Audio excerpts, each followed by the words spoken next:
términos económicos.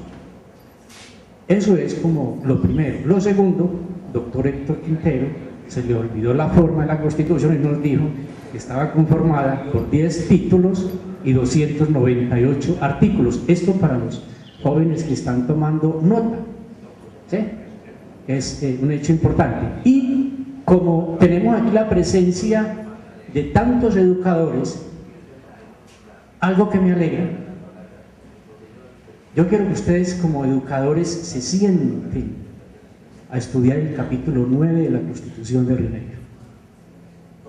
Para mí, el más importante de esta Constitución, porque una de las causas de la rebeldía en la Nueva Granada fue la falta de instrucción, la falta de educación. Esa fue una de las causas, por eso se enojó la gente aquí. Y estas constituciones empezaron a entregar herramientas, no solamente desde el punto de vista normativo, sino de cómo financiar la educación. Y en el capítulo 9, esta Constitución dio unas orientaciones sumamente claras, estableciéndolas como un deber del Estado. Pero en lo que hoy se está trabajando en educación, hay unos elementos sumamente importantes. ¿Cuál era el perfil del ciudadano que se estaba pensando en aquel momento? En la parte final de este título dice que hay que entregar instrucción pública para que haya ciudadanos ilustrados e igual ciudadanos frugales. Utilizo la palabra frugalidad, quiere decir ciudadanos productivos. Que en Antioquia estamos pensando el tema del desarrollo productivo. Yo quiero dejar ahí, porque la idea del señor alcalde de la Secretaría de Educación es hacer de estos foros realmente un espacio de conversación, pero también de investigación histórica. De que cada uno de nosotros nos vamos metiendo en estos temas y nos vamos enriqueciendo. Doctor Héctor Quintero, en un conversatorio con la tertulia de historia, al final de leer el texto llegamos a una conclusión: realmente el país no ha cambiado mucho. El país no ha cambiado mucho. Aquí tal vez lo que nos oscureció en el pensamiento fue la forma como se concedía el derecho al voto. Había que tener privilegios económicos, privilegios intelectuales para acceder al voto. Pero pasaron muchos años antes que el voto fuera democrático. Realmente ahí hay un aporte de unos ciudadanos que tenemos que conocer, porque ellos trazaron la ruta de una sociedad democrática y republicana. Y Río Negro entregó 2 o 3 personajes muy importantes. José María Montoya fue un Bartolino, fue de los primeros. En este escenario todavía no aparece Liborio Mejía, que nos extraña que no aparezca Liborio Mejía en estos procesos de formación constitucional. Pero algo debió haber pasado. Seguramente no era el poder económico que tenía don José María Montoya, no era el poder religioso y político que tenían los sacerdotes de la época. Yo simplemente quiero decir que a Río Negro le queda la gran responsabilidad de estudiar su historia, que es la historia de Antioquia y es la historia de Colombia.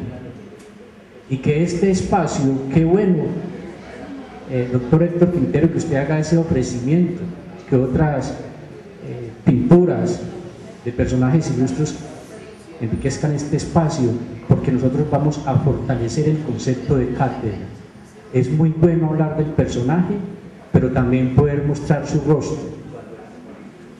Nuestros jóvenes, nuestros niños, me parece, harían un ejercicio mucho más importante, porque tenemos que reconocerlo para poder cambiar.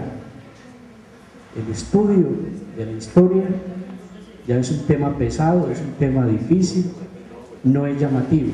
Algo está pasando. Qué bueno que el gobierno nacional hiciera un esfuerzo para que la historia volviese a ser parte importante de los currículos escolares, que eso no pasara ahí como una cosa de segunda, porque realmente lo que nos ha ocurrido en Río Negro es que esa indiferencia ha dado lugar a la intolerancia con el concepto de la historia, y parte de esa pérdida del patrimonio da justamente como consecuencia el que no conocemos nuestra historia. Cuando usted mencionó lo de José María Montoya como el hombre que hizo un gran aporte para la construcción del hospital de Río Negro, entonces todos volvimos a la memoria la antigua casa del hospital, de la cual no nos queda sino la capilla. Sí, eso es triste, porque tenemos mucho que aportarle al país, pero cuando no existe el hecho como tal, queda siendo simplemente una fantasía. Si el Parque de Río Negro tuviera esos referentes que el doctor Jaime mostró hace poco en una conferencia, Río Negro sería un centro histórico de un interés nacional extraordinario, pero ha habido, digamos, poca tolerancia con la conservación de ese patrimonio. Yo lo felicito, doctor Héctor Quintero, y qué bueno que en la academia se empiece a tocar el tema, ¿sí? Les quiero contar, el próximo año vamos a conmemorar los 150 años de nacimiento de uno de los ilustres más grandes que tiene Latina, Río Negrero, y vamos a ponerle amor porque es el padre de los maestros. Queremos que ahora que se va a hacer, ojalá Aldeiro, que podamos hacer el lanzamiento del libro este año, vamos a hacerle ese homenaje a don Baldomero Sanín Cano, y hay que hacérselo con el lujo de detalles, porque es el padre de la formación de maestros en nuestro contexto. Qué bueno que nos metamos a conocerlos un poco, no para hacerle una venia a la historia, no, para hacerle una venia a su conocimiento, a su memoria, que es realmente lo que ellos le han entregado a Río Negro.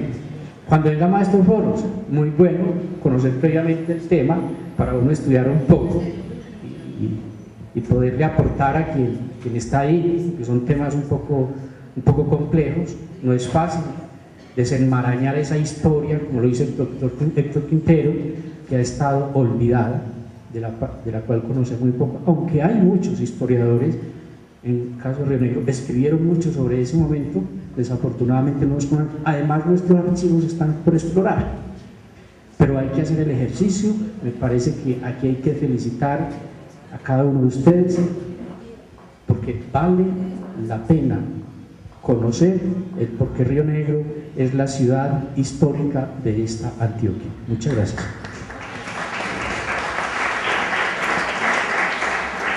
Agradecemos a Jesús Gonzalo. Antes de darle la palabra al doctor Jaime Tobón Villegas, aprovecho entonces para compartirles, como le decía Jesús Gonzalo, que en la última cátedra, que será el 3 de diciembre, se hará el lanzamiento del libro 200 años de la educación en Río Negro. Para esa fecha está proyectada, hacia eso se está trabajando en el marco de este proyecto. Asimismo, creo, Jesús Gonzalo, usted no lo hizo, pero yo me atrevo a hacer la invitación para todos los asistentes en marco de esta cátedra que visitemos la biblioteca municipal como un espacio también de encuentro con la historia. Ya tenemos unos libros que son unas reliquias, un tesoro en este tema de la cátedra. Y con respecto a la programación, recuerden que en la pasada cátedra hicimos la entrega del plegable donde aparecen cada una de las fechas y de los temas para que ustedes estudien, y el día de hoy también, si alguno de ustedes no lo tienen en la entrada principal, lo pueden reclamar. Entonces damos la palabra al doctor Jaime Tobón Villegas para que nos comparta sus apreciaciones y sigamos enriqueciendo esta cátedra.